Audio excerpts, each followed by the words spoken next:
တော့ဘိုးကြီးတဲ့ထုံးတဲ့နောက်မှုကြီးကနောက်မှုရေလိုအခြေခံပညာနားတိုင်းတော်ရဲ့ဒီလေးပါကပညာရေလို့တောက်ဆိုသိနေတယ်တရားဆိုင်ကဖြစ်ပါတယ်ခင်ဗျာတောက်စာမကြီးရဲ့ရှိရတော်ကိုပေးကြရဒီကနေ့နောက်မှုရေလိုအခြေခံပညာနားတိုင်းတော်မှာကျေးကျေးပါတယ်ဆရာကြီးပါနဲ့ကျောင်းသားကျောင်းသူများတို့ရဲ့အဝိဇ္ဇာကိုစုံပြီးလို့ချစ်ကြည်ရင်းပြီးပါရောဆိုပြည့်စုံတယ်ဒီဆုံးဒီဘောတော်ဒီမှာကြာရောက်လာတဲ့လူကြီးတွေအဖိတ်တများကိုတရားကပုံရိပ်လေးနဲ့ပြောကြားထုတ်ပြီးပြရမှာဖြစ်ပါတယ်တရားပြောကြားထုတ်ပြီးပြတာပဲပုံရိပ်လေးကတော့စိတ်ကောင်းစီဘကပထမဆိုတဲ့ပုံရိပ်လေးပဲဖြစ်ပါတယ်ပုံရိပ်လို့တော့ပြောရပေမဲ့အမှန်တကယ်ကတော့ပုံရိပ်မဟုတ်ပါဘူးတကယ်ဖြစ်ရမှာဒီပါဟိုတီတီတွေကလို့ခေါ်တဲ့ဒီလိုမှာတဏ္ဍာဒုက္ခတဲ့အချက်တွေကသုလာသက္ကနာနဲ့မဟာသက္ကနာလို့ခေါ်တဲ့မြေကိုလျောက်ရှိကြပါတယ်သုလာသက္ကနာကအရွယ်မဟာသက္ကနာကအကြီးကိုကြီးလို့မှာနာတာတိယောဂကိုခံစားနေရတဲ့အမေတယောက်ရှိတယ်လို့မေကဘယ်စစ်စရာနဲ့လဲခုဘယ်ဓမ္မတော်လည်းပဲပြပြယောဂမတက်တာဘူးယောဂမပြောင်းဒါကြောင့်နာတာတိယောဂနဲ့ဖြစ်တဲ့အဲ့ဒါကိုပပလဲနေရတယ်တနေ့လဲတဲ့ကိုလေတဲ့ဆရာသမားတို့ကလုံးနဲ့ကိုရောက်လာတယ်အဲ့ဒီဆရာသမားတော်ကြီးဟာသူနဲ့တွေ့တဲ့လူလာတာလူကူရေမကြောက်တာမရှိဘူးလူကူလည်းလူလာတာအကုန်ကြောက်တာရှိတယ်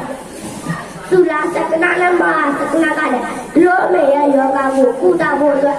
ဆရာသမားတော်ကြီးကိုအိတ်ပေးလိုက်တယ်အဲ့ဒီဆရာသမားတော်ကြီးကလည်းလို့မေရဲ့ယောဂကိုစမ်းတာစစ်ပြီးတော့လို့မေဟာကကုရေကြောက်တယ်ဒါမဲ့ဆေးလို့လေငါစစ်ဖို့ဖို့တယ်လို့လေလိုက်စာပြရမယ်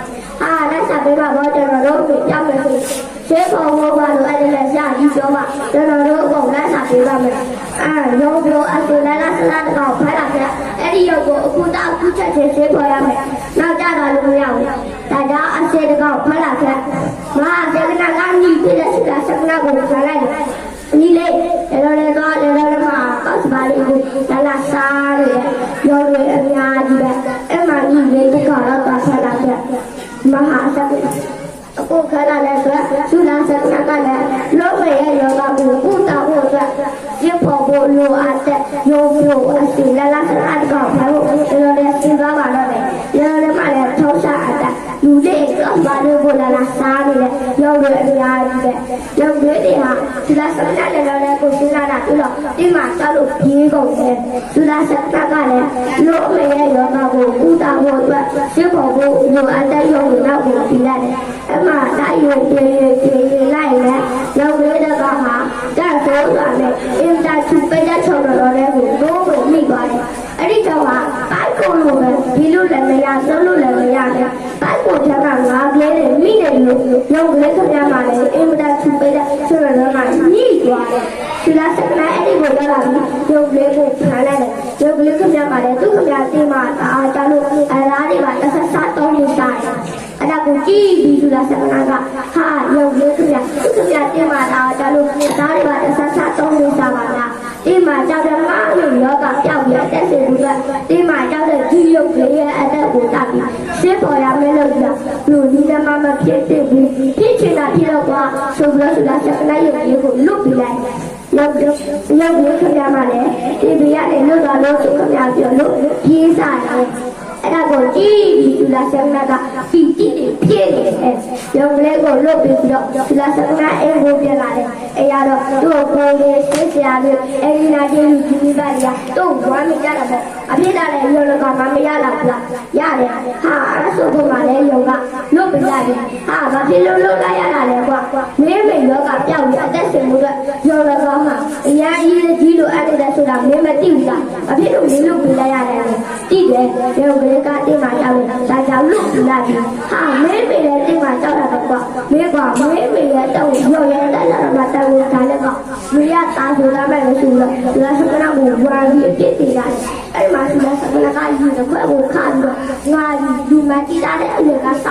ဒီနေ့ဒီဆိုဒီဒါတော့လူကြရဲ့တောင်းမှာဒီလိုနဲ့စိတ်ဒီလိုနဲ့စိတ်နာနဲ့မတတ်တဲ့ဘူးပါဒီမှာတော့တိစ္ဆာစကားကြောင့်အမေရဲ့ယောဂပျောက်စီတယ်ဒီဆိုတော့ဒီလားစကနာတိစ္ဆာဆိုတယ် တိကျဆိုပြီးလိုက်ရင်တို့မေကို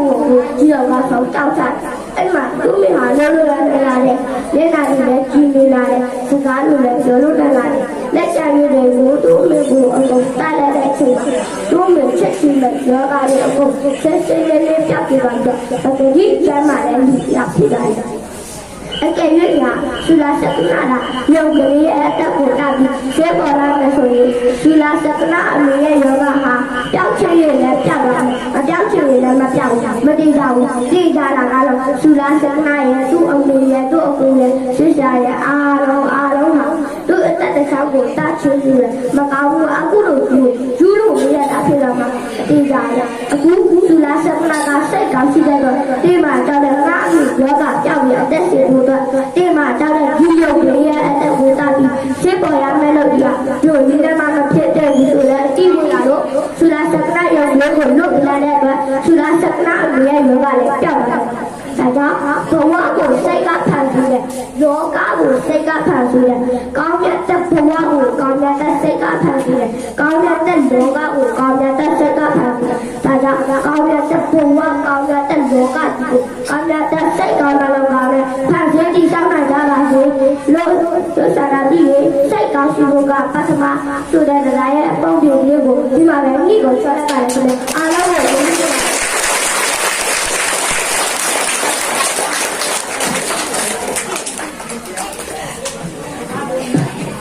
ဒါကျမတို့ဒီပြုံကအနာကချက်ဖွင့်လေးပေါ့နော်ဒီကလေးလေးဟာဒီလိုပြောပြနိုင်စွမ်းရှိတာကိုလည်းအဖြစ်လည်းချီးကျူးတင်တာပေါ့နော်အားလုံး